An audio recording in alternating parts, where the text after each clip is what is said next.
23 साल तक लोगों को इस्लाम की तरफ लाने के बाद अब रसूलुल्लाह सल्लल्लाहु अलैहि वसल्लम पूरे अरब के सरबराह बन चुके थे और पूरा अरब अपनी बुत परस्ती छोड़कर इस्लाम की तरफ बहुत तेजी से आ रहा था और ये इस्लामिक एम्पायर एक ग्लोबल पावर बन चुकी थी। लेकिन इसका मतलब ये भी था कि अब मोहम्मद सल्लल्लाहु अलैहि वसल्लम की जिंदगी का मिशन कंप्लीट होने वाला था। अरब फतह करने के बाद ये खबर पूरी दुनिया तक पहुंची कि अरब में एक नबी आया है जिसने पहली बार पूरे अरब को एक ही खुदा के नाम पर यूनाइट कर दिया, जिसके बाद पूरी दुनिया में आप सल्लल्लाहु अलैहि वसल्लम के बारे में डिस्कशंस होने लगे और लोग आप सल्लल्लाहु अलैहि वसल्लम के बारे में जानने के लिए दूर दूर से आने लगे। जिसके बाद आप सल्लल्लाहु अलैहि वसल्लम अपनी जिंदगी के पहले और आखिरी हज की तरफ रवाना हुए और वहां उन्होंने हज्जतुल विदा का खुतबा दिया। इस खुतबे से सिर्फ 10 साल पहले जंगे बदर में आप सल्लल्लाहु अलैहि वसल्लम के साथ सिर्फ 313 लोग थे, लेकिन अब सिर्फ 10 साल बाद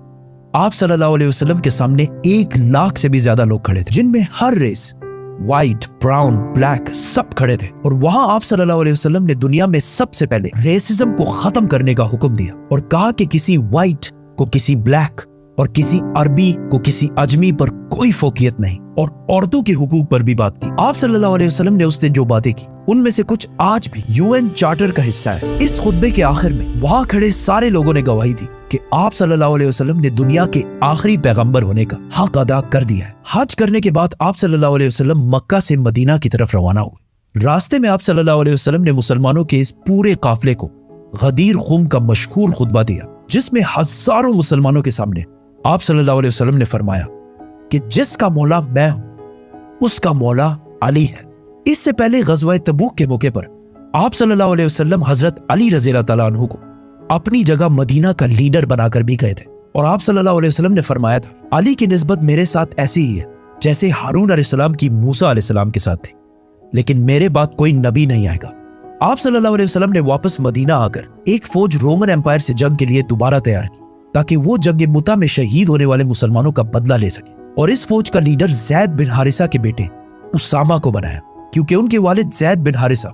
जंग मुता में मुसलमानों के कमांडर थे और फिर उसी जंग में शहीद भी हुए थे। लेकिन अचानक एक दिन आप सल्लल्लाहु अलैहि वसल्लम की बीमारी शुरू हुई और आहिस्ता आहिस्ता ये बीमारी बढ़ती गई, जिसके बाद ये फौज आगे बढ़ने से रुक गई। बहुत सख्त बीमारी के बाद भी आप सल्लल्लाहु अलैहि वसल्लम मस्जिद नबवी में मुसलमानों को नमाज की इमामत कराते रहे, लेकिन आखिरी दिनों में आप सल्लल्लाहु अलैहि वसल्लम नमाज की इमामत भी ना कर सके और अबू बकर रज़ियल्लाहु ताला अन्हु को अपनी जगह नमाज पढ़ाने का हुक्म दिया। अपने आखिरी दिन आप सल्लल्लाहु अलैहि वसल्लम ने हजरत आयशा रज़ियल्लाहु ताला अन्हा के हुजरे में गुजारे, जो मस्जिद नबवी के बिल्कुल अटैच एक कमरा था। लेकिन इसके बाद आप सल्लल्लाहु अलैहि वसल्लम की बीमारी बढ़ती गई और अचानक एक दिन हजरत आयशा रज़ियल्लाहु ताला अन्हा के घर से आवाज आई कि आप सल्लल्लाहु अलैहि वसल्लम इस दुनिया से रहलत फरमा चुके हैं, जिस पर मदीना के लोग हैरान हो गए कि ये कैसे हो सकता है, क्योंकि उस वक्त आप सल्लल्लाहु अलैहि वसल्लम की उम्र सिर्फ 61 साल थी आज कल के कैलेंडर के मुताबिक, और इस्लामिक कैलेंडर के मुताबिक उनकी एज 63 साल थी। आहिस्ता आहिस्ता ये खबर पूरे मदीना में फैलती गई और मदीना के लोग जोर जोर से रोने लगे, जिस पर हजरत उमर रज़ियल्लाहु ताला अन्हु को गुस्सा आया और उन्होंने अपनी तलवार निकाली और कहा कि जो भी कहेगा कि रसूलुल्लाह सल्लल्लाहु अलैहि वसल्लम जिंदा नहीं है तो मैं उसका सर कलम कर दूंगा। वो हजरत मूसा अलैहिस्सलाम की तरह कुछ अरसे के लिए गए हैं और फिर वापस आ जाएंगे, क्योंकि फिरौन की गुलामी से आजाद होने के बाद जब बनी इसराइल डेजर्ट में 40 साल तक फिर रहे थे, हजरत मूसा अलैहिस्सलाम अपनी उम्मत को छोड़कर 40 दिन तक कोहे तूर पर अल्लाह से बात करने के लिए गए थे, जिसके बाद उनकी उम्मत बनी इसराइल ने यह सोचा था कि हजरत मूसा अलैहिस्सलाम वफात पा चुके हैं, लेकिन असल में मूसा अलैहिस्सलाम जिंदा थे और 40 दिन के बाद वापस आ गए थे। इसीलिए हजरत उमर रज़ियल्लाहु ताला अन्हु ने भी यही कहा कि रसूलुल्लाह सल्लल्लाहु अलैहि वसल्लम अल्लाह से मिलने के बाद वापस आ जाएंगे, और ये वो इसलिए कह रहे थे क्योंकि रसूलुल्लाह सल्लल्लाहु अलैहि वसल्लम हमेशा कहा करते थे कि एक दिन हम मुसलमान रोमन और पर्शियन एम्पायर दोनों को फतह करेंगे और मुसलमान दुनिया की सबसे ताकतवर कौम बनेगी। तो अब ये कैसे हो सकता था कि ये सब हुए बगैर आप सल्लल्लाहु अलैहि वसल्लम मुसलमानों को छोड़कर चले जाए। लेकिन हजरत उमर रज़ियल्लाहु ताला अन्हु को इस बात का पता नहीं था कि एक दिन अल्लाह उन्हीं के हाथों ये सारे इलाके फतह करेगा। हजरत उमर रज़ियल्लाहु ताला अन्हु तलवार लेके मस्जिद नबवी में खड़े रहे, जबकि अबू बकर रज़ियल्लाहु ताला अन्हु जो रसूलुल्लाह सल्लल्लाहु अलैहि वसल्लम के सबसे क्लोज दोस्त थे, वो अपनी बेटी हजरत आयशा रज़ियल्लाहु ताला अन्हा के हुजरे में आप सल्लल्लाहु अलैहि वसल्लम के पास गए, उनके माथे पर बोसा दिया। हजरत उमर रज़ियल्लाहु ताला अन्हु अब भी तलवार लेकर खड़े थे और लोगों को आप सल्लल्लाहु अलैहि वसल्लम की वफात के बारे में बोलने से रोक रहे थे। लेकिन हजरत अबू बकर रज़ियल्लाहु ताला अन्हु रसूलुल्लाह सल्लल्लाहु अलैहि वसल्लम के मिंबर पर चढ़े और कहा, उमर बैठ जा। लेकिन हजरत उमर फिर भी खड़े रहे। तो हजरत अबू बकर रज़ियल्लाहु ताला अन्हु ने सबसे कहा कि उमर को छोड़ दो, और फिर अपनी जिंदगी की सबसे अहम स्पीच शुरू की। हजरत अबू बकर रज़ियल्लाहु ताला अन्हु के बारे में सबको पता था कि जब भी आप सल्लल्लाहु अलैहि वसल्लम कोई बात करते थे तो सबसे पहले रोने वाले अबू बकर रज़ियल्लाहु ताला अन्हु होते थे। लेकिन जिस दिन सारा मदीना जोर जोर से रो रहा था, उस दिन अबू बकर रज़ियल्लाहु ताला अन्हु ने अपने गम को कंट्रोल किया, क्योंकि उन्हें पता था कि आज ये सिर्फ रोने का दिन नहीं है, बल्कि रसूलुल्लाह सल्लल्लाहु अलैहि वसल्लम के मिशन को आगे बढ़ाने का दिन है। तो वो रसूलुल्लाह सल्लल्लाहु अलैहि वसल्लम के मिंबर पर खड़े हुए और सब मुसलमानों को मुखातिब करते हुए कहा, ऐ मुसलमानों, तुम में से जो मोहम्मद की इबादत करता था वो जान ले कि मोहम्मद वफात पा चुके हैं, और तुम में से जो अल्लाह की इबादत करता था वो जान ले कि अल्लाह जिंदा है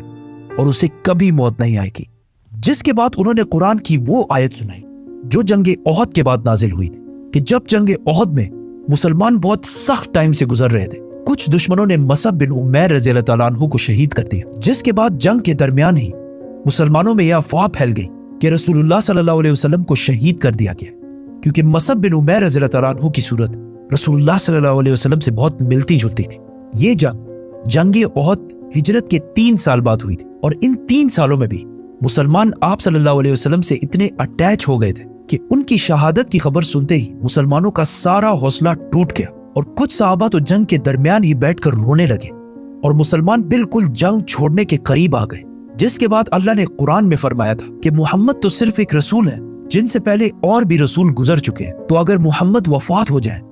और या उन्हें शहीद कर दिया जाए तो क्या तुम इस्लाम से पीछे हट जाओगे? जैसे ही अबू बकर रज़ियल्लाहु ताला अन्हु ने ये आयत मुसलमानों के सामने तिलावत की, हजरत उमर जो बॉडी से बहुत मजबूत और ताकतवर शख्स थे, वो बिल्कुल जमीन पर गिर गए, और सहाबा ने बाद में कहा कि ये ऐसे था कि जैसे हमने पहली दफा ये आयत सुनी हो। हजरत अबू बकर रज़ियल्लाहु ताला अन्हु के समझाने के बाद मुसलमानों को आहिस्ता आहिस्ता समझ आने लगी कि वाकई रसूलुल्लाह सल्लल्लाहु अलैहि वसल्लम इस दुनिया से रहलत फरमा चुके हैं। लेकिन अब जब सारे मस्जिद नबवी में मौजूद थे, तो अचानक कुछ लोगों ने आके बताया कि मदीना के अंसार रसूलुल्लाह सल्लल्लाहु अलैहि वसल्लम के बाद अपना नया लीडर चूज करने वाले हैं। तो हजरत अबू बकर, उमर और हजरत अबू उबैदा रज़ियल्लाहु ताला अन्हु सीधा उस मीटिंग की तरफ बढ़े, जहां उन्होंने देखा कि मदीना के काफी अंसार हजरत साद बिन उबादा रज़ियल्लाहु ताला अन्हु को बैत देने वाले हैं, क्योंकि साद बिन उबादा मदीना के सबसे बड़े कबीले खजरज के सरदार थे, और इस इस्लामिक एम्पायर का कैपिटल मदीना था। तो इसीलिए लोग नेचुरली उन्हीं को नेक्स्ट लीडर समझ रहे थे। लेकिन अचानक हजरत अबू बकर और उमर वहां पहुंचे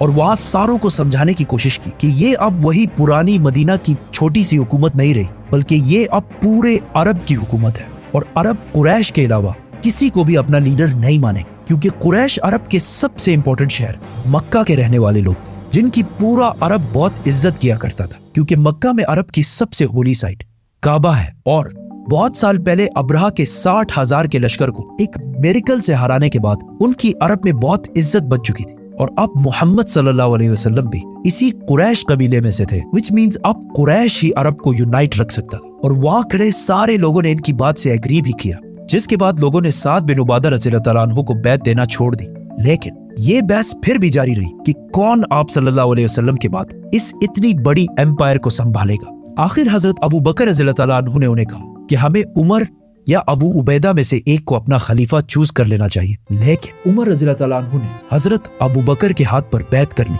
और कहा, आपसे बेहतर इस पोस्ट के लिए कोई भी नहीं है, और उन्हीं को खलीफा डिक्लेयर कर दिया। अब तक इस महफिल में जितने भी नाम लिए गए,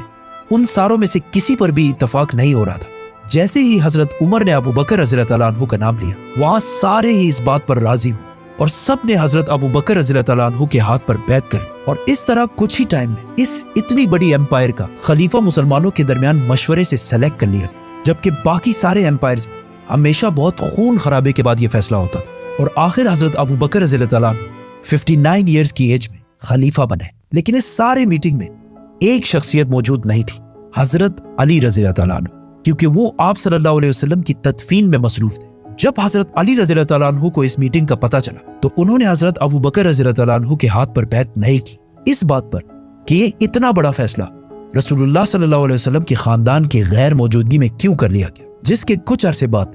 अबू सुफियान रज़ियल्लाहु ताला अन्हु, जो अभी कुछ ही अरसा पहले मुसलमान हुए थे, انہوں نے حضرت علی کے پاس آ کر کہا کہ ابو بکر رضی اللہ تعالیٰ عنہ قریش کے بہت کمزور قبیلے سے، اگر آپ کہیں تو میں ان کے خلاف ایک فوج جمع کر دیتا ہوں۔ لیکن حضرت علی نے ان کو ایسا کرنے سے بالکل انکار کر دیا، اور اس واقعے کے کچھ ہی عرصے بعد حضرت علی رضی اللہ تعالیٰ عنہ نے سارے مسلمانوں کے سامنے حضرت ابو بکر رضی اللہ تعالیٰ عنہ کے ہاتھ پر بیعت کر لی، اور اس کے بعد اس خلافت کو سنبھالنے اور آگے بڑھانے میں بہت مین کردار ادا کرتے رہے۔ یہ بہت ایک کنٹروورشل مسئلہ ہے، کیونکہ آج تک مسلمانوں کے دو بڑے گروپس کا اس پر اختلاف ہے۔ دنیا کے سارے مسلمانوں میں 87% سنی ہے، جو کہتے ہیں کہ آپ صلی اللہ علیہ وسلم نے اپنی وفات سے پہلے کسی کو اپنا سکسیسر خلیفہ نہیں چنا، اور مسلمانوں نے خود مشورے سے فیصلہ کر کے حضرت ابو بکر رضی اللہ تعالیٰ عنہ کو خلیفہ چن کر بالکل صحیح کیا۔ اور مسلمانوں میں 13% شیعہ جو کہتے ہیں کہ نہیں، آپ صلی اللہ علیہ وسلم نے حضرت علی رضی اللہ تعالیٰ عنہ کو غدیر خم کے خطبے میں کلیئرلی اپنے بعد نیکسٹ خلیفہ ڈکلیئر کر دیا تھا۔ یہ ان دونوں سائڈز کے ویوز ہیں۔ آپ صلی اللہ علیہ وسلم کے بعد مسلمانوں کے پہلے خلیفہ ابو بکر رضی اللہ تعالیٰ عنہ بنے۔ خلیفہ بننے کے بعد حضرت ابو بکر رضی اللہ تعالیٰ عنہ اگلے ہی دن اپنی کپڑوں کی دکان پر آئے تو صحابہ نے پوچھا کہ آپ یہاں کیا کر رہے ہیں؟ تو انہوں نے کہا اگر میں کاروبار نہیں کروں گا تو اپنی فیملی کو کیسے کھلاؤں گا؟ جس پر مسلمانوں نے کہا کہ ہم آپ کی کوئی تنخواہ سیلری سیٹ کر دیتے ہیں، جس پر ابو بکر رضی اللہ تعالیٰ عنہ نے کہا تو پھر میری سیلری ایک عام مزدور کے سیلری کے برابر سیٹ کی جائے۔ لیکن صحابہ نے کہا کہ مزدور کی سیلری تو بہت کم ہوتی ہے، تو حضرت ابو بکر رضی اللہ تعالیٰ عنہ نے کہا تو پھر مزدور کی سیلری کو بڑھایا جائے۔ اور اس طرح ان پرنسپلز پر اب اسلام کی پہلی